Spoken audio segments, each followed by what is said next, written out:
ವಿದ್ಯಾರ್ಥಿಗಳ ರಾಜಕೀಯ ಹೋರಾಟಕ್ಕೆ ತಮಿಳುನಾಡು ನಿರ್ಬಂಧವನ್ನ ಹೇರಿದೆ. ಎಡಪಕ್ಷಗಳು ಕಾಕ್ರೋಚ್ ಪಾರ್ಟಿ ಹೋರಾಟಕ್ಕೆ ಹೋಗಬಾರದು ಅಂತ ತಮಿಳುನಾಡು ಸರ್ಕಾರ ನಿರ್ಬಂಧ ಹೇರಿದೆ.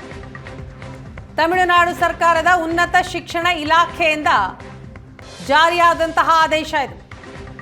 ವಿದ್ಯಾರ್ಥಿಗಳು ರಾಜಕೀಯ ಹೋರಾಟಕ್ಕೆ ಹೋಗಬಾರದು, ಹೋಗದೇ ಇರೋ ನಿಟ್ಟಿನಲ್ಲಿ ತಡೆಯಬೇಕು. ಸರ್ಕಾರಿ ಕಾಲೇಜುಗಳಿಗೆ ತಮಿಳುನಾಡು ಉನ್ನತ ಶಿಕ್ಷಣ ಇಲಾಖೆಯ ಸೂಚನೆ. ಪೊಲೀಸರು ಜಿಲ್ಲಾಡಳಿತಕ್ಕೂ ಕೂಡ ವಿಜಯ್ ಸರ್ಕಾರ ಸೂಚನೆಯನ್ನ ನೀಡಿದೆ.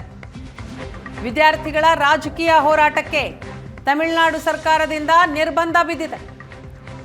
ಎಡಪಕ್ಷಗಳು ಕಾಕ್ರೋಚ್ ಪಾರ್ಟಿ ಮಾಡುವಂತಹ ಹೋರಾಟಕ್ಕೆ ಹೋಗಬಾರದು ಅಂತ ನಿರ್ಬಂಧವನ್ನ ಹೇರಲಾಗಿದೆ. ಈ ಕುರಿತಾಗಿ ತಮಿಳುನಾಡು ಸರ್ಕಾರದ ಉನ್ನತ ಶಿಕ್ಷಣ ಇಲಾಖೆಯಿಂದ ಆದೇಶ ಕೂಡ ಜಾರಿಯಾಗಿದೆ.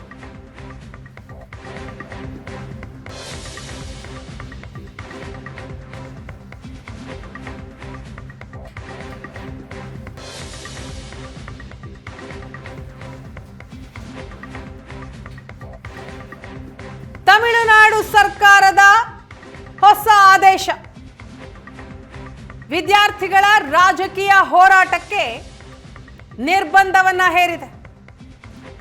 ಎಡಪಕ್ಷಗಳು ಹಾಗೂ ಕಾಕ್ರೋಚ್ ಪಾರ್ಟಿ ಹೋರಾಟಕ್ಕೆ ಹೋಗಬಾರದು ಅಂತ ಕಟ್ಟುನಿಟ್ಟಾಗಿ ಆದೇಶ ಜಾರಿಗೊಳಿಸಿದೆ. ಸರ್ಕಾರಿ ಕಾಲೇಜುಗಳಿಗೆ ಈಗ ತಮಿಳುನಾಡು ಉನ್ನತ ಶಿಕ್ಷಣ ಇಲಾಖೆ ಕೊಟ್ಟಂತಹ ಸೂಚನೆ ಇದೆ. ಪೊಲೀಸರು ಜಿಲ್ಲಾಡಳಿತಕ್ಕೂ ಕೂಡ ವಿಜಯ್ ಸರ್ಕಾರದಿಂದ ಸೂಚನೆ ಹೋಗಿದೆ. ಜೋಸೆಫ್ ವಿಜಯ್ ಸರ್ಕಾರದ ಆದೇಶಕ್ಕೆ ತೀವ್ರ ವಿರೋಧ ವ್ಯಕ್ತವಾಗಿದೆ. ಯು ಟರ್ನ್ ಹೊಡೆದಿದ್ದಾರೆ. ಆದೇಶ ಹೊರಡಿಸಿದ 2 ದಿನದಲ್ಲೇ ಈಗ ವಾಪಸ್ ಪಡೆಯಲಾಗಿದೆ. ಸರ್ಕಾರ ವಿದ್ಯಾರ್ಥಿಗಳ ತೀವ್ರ ವಿರೋಧದ ಹಿನ್ನೆಲೆಯಲ್ಲಿ ಆದೇಶವನ್ನ ವಾಪಸ್ ಪಡೆದಿದೆ, ಯು ಟರ್ನ್ ಹೊಡೆದಿದೆ. ವಿದ್ಯಾರ್ಥಿಗಳ ರಾಜಕೀಯ ಹೋರಾಟಕ್ಕೆ ತಮಿಳುನಾಡು ಸರ್ಕಾರ ನಿರ್ಬಂಧ ಹೇರಿತ್ತು, ಈಗ ಆ ಆದೇಶದಿಂದ ಹಿಂದೆ ಸರಿದಿದೆ, ಯು ಟರ್ನ್ ಹೊಡೆದಿದೆ. ಯಾವಾಗ ಸರ್ಕಾರದ ಆದೇಶಕ್ಕೆ ವಿರೋಧ ವ್ಯಕ್ತವಾಯಿತು, ವಿರೋಧ ತೀವ್ರ ಸ್ವರೂಪವನ್ನ ಪಡೆಯುತ್ತೆ ಅನ್ನುವಂತಹ ಸುಳಿ ಸಿಕ್ತು, ಆಗ ತಮಿಳುನಾಡು ಸರ್ಕಾರ ಯು ಟರ್ನ್ ಹೊಡೆದಿದೆ.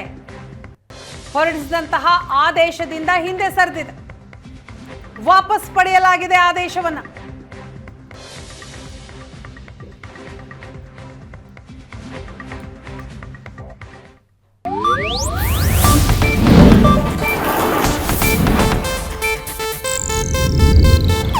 ಇದು ಏಷ್ಯಾನೆಟ್ ನ್ಯೂಸ್ ನೆಟ್ವರ್ಕ್ ಪ್ರಸ್ತುತಿ.